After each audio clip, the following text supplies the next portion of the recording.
دعا مسلمان میں عقیدہ توحید پختہ کرتی، اور دعا اس دولت کا نام ہے جو صرف مومن کے پاس ہے، کافر کے پاس نہیں۔ نبی پاک علیہ السلام نے فرمایا الدعاء صلاح المومن، دعا مومن کا ہتھیار ہے، کافر کے پاس یہ ہتھیار نہیں ہے۔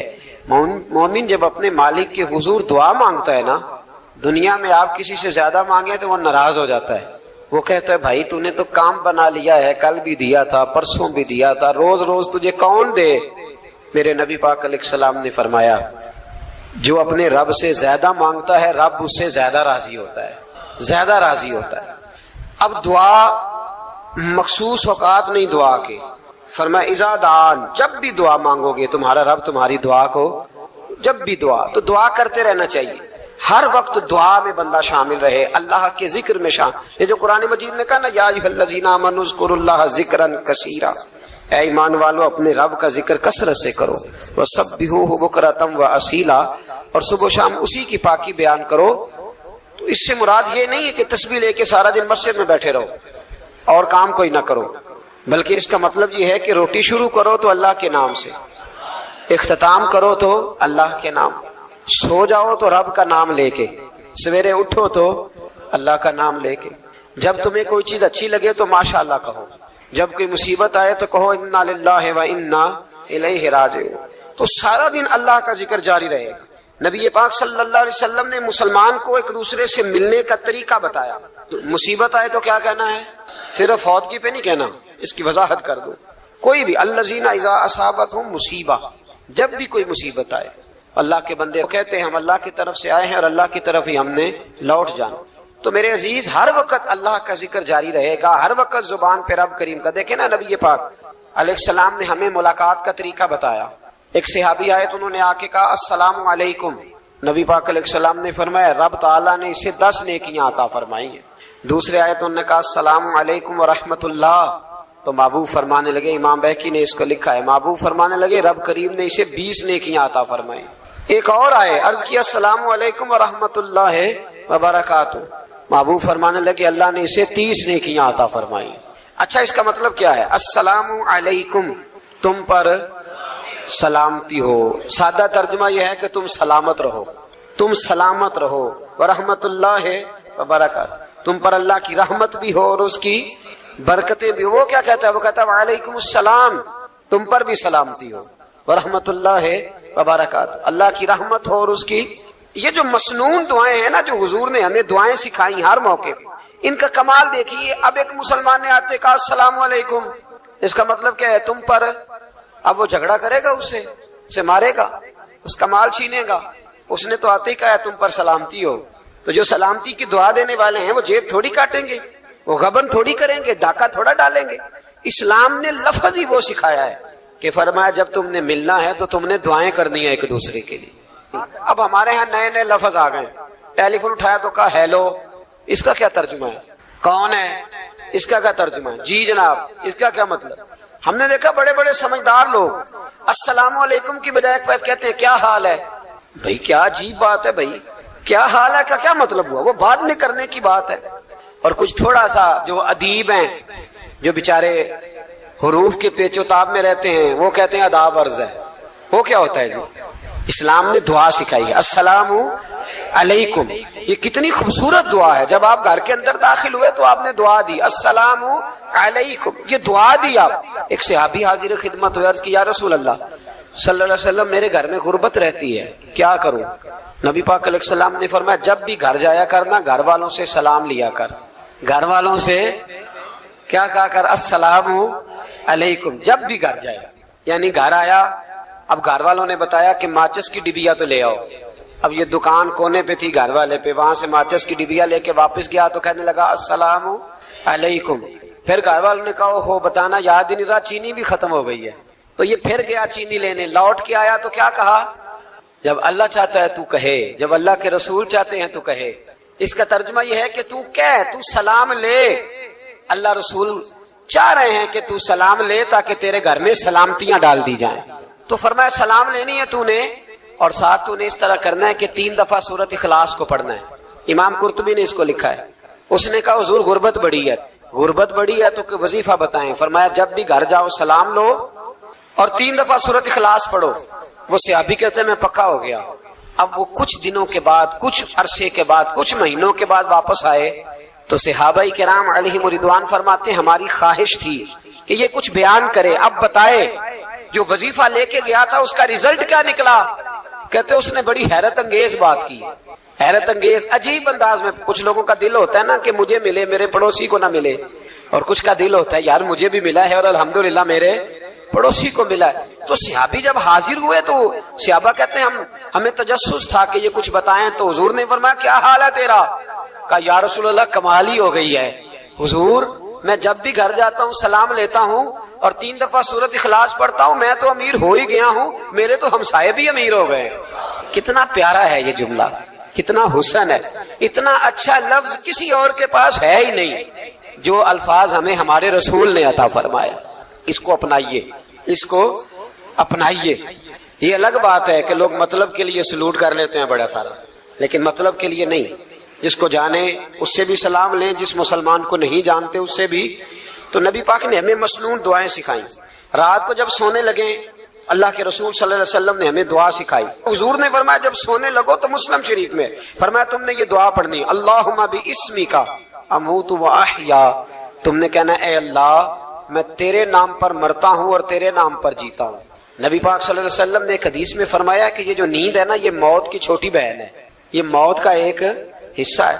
جس طرح انسان سو جائے تو کوئی خبر نہیں ہوتی کیا ہو رہا ہے، بالکل وہ اٹھا ہے تو اس نے کہا ہو یہ کیا ہوا. سو جاتا ہے نا آدمی، اسے خبر نہیں ہوتی، اوہو میں نے تو 11 بجے اٹھنا تھا یہ تو 3 بج گئے. اب اسے خبر نہ رہی. سوتے ہوئے لوگ چوری کر لیتے ہیں، بلکہ اس طرح بھی ہوتا ہے کہ آدمی نے گکھڑ اترنا تھا، وہ پنڈی سے آ رہا تھا لیکن وہ سویا ہوا تھا. آنکھ تب کھلی جب کاموں کی آ گیا تھا. اب اس کا اس پر زور تو فرمایا کیا پتا اب تو کھل گئی کاموں کی، جا کے لاہور جا کے کسی جگہ پہنچ کے تو یہ بھی ممکن ہے کہ کھلے ہی نہ، نیند ہی موت کا سبب بن جائے. تو کہہ کے سو کہ یا اللہ تیرے نام پہ سو رہا ہوں. اللہ کس نام پہ سو رہا ہوں یار؟ اگر ہم ان دعاؤں کا حسن سمجھے مت اللہم باسمک اموت و احیا، یا اللہ میں تیرے نام پہ سوتا ہوں اور تیرے نام پر اٹھتا ہوں. گویا کہہ رہا یا اللہ میری نیند بھی تیرے فضل سے ہی ہے، اور اگر آنکھ کھل جائے تو وہ بھی تیرے فضل سے ہی ہے. کتنا اعلیٰ نبی پاک علیہ السلام نے انداز سکھایا. اور پھر بخاری شریف میں حدیث موجود ہے، فرمایا جب اٹھو تو کہو الحمدللہ الذی احیانا بعد ما اماتنا والیہ النشور. فرمایا جب تم سو کے اٹھو تو پھر کہو اے اللہ ساری تعریفیں تیرے لیے، تمام تعریفیں جس نے ہمیں موت کے بعد حیات دی. موت کے بعد فرمایا احیانا بعد ما اماتنا، ہمیں مرنے کے بعد گویا اللہ کا شکر ادا کر کے آنکھ کھل گئی. دیکھیں کس طرح اسلام مسلمان کو اللہ کے ساتھ جوڑتا ہے. فرمایا شکر کر، آنکھ کھل گئی. کہ یا اللہ تیرا شکر ہے تو نے موت کے بعد ہمیں دوبارہ حیات عطا فرمائی، یہ شکر ادا کرو. گویا تم یہ نہ کہنا کہ میں اٹھ گیا ہوں تو میرا کمال ہے، یہ نہ سمجھنا میں اٹھ گیا ہوں تو میں بڑا پابند ہوں، جب میں ارادہ کر لوں کہ میں نے 11 بجے اٹھنا ہے تو پھر میں اٹھ جاتا ہوں.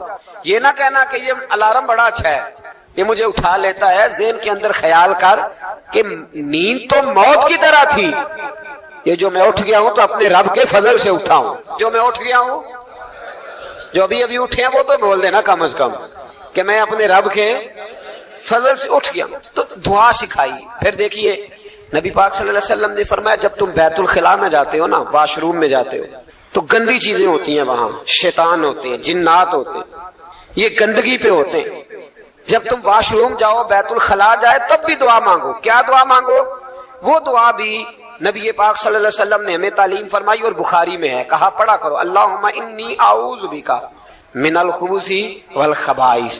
کہو اے اللہ ناپاک چیزوں سے میں تیری پناہ مانگتا ہوں، وہ نر ہوں یا مادہ ہوں. اللہ میں تیری پناہ مانگتا ہوں. واش روم کے اندر بہت ساری بری چیزیں ہوتی ہیں. جوان میری بات پر توجہ فرمائیں، وہاں بہت ساری گندی چیزیں ہوتی ہیں. انسان کئی دفعہ واش روم میں جاتا ہے اسے وسوسے زیادہ آتے ہیں. اے نوٹ کریں میری بات. اصل میں نا ہم بات ڈھونڈ رہے ہیں علاج اپنی بیماریوں کا، حالانکہ علاج تو سارا مدینے والے رسول کے پاس موجود ہے، محبوب کے پاس ساری دوائیاں ہیں. تو نبی پاک علیہ السلام دیکھیں نا انسان واش روم میں جاتا ہے اسے وسوسے آتے، برے خیالات آتے، وہ گناہ کی طرف کئی دفعہ مائل ہوتا ہے. تو کہا تو دعا پڑھ کے جا اللہم انی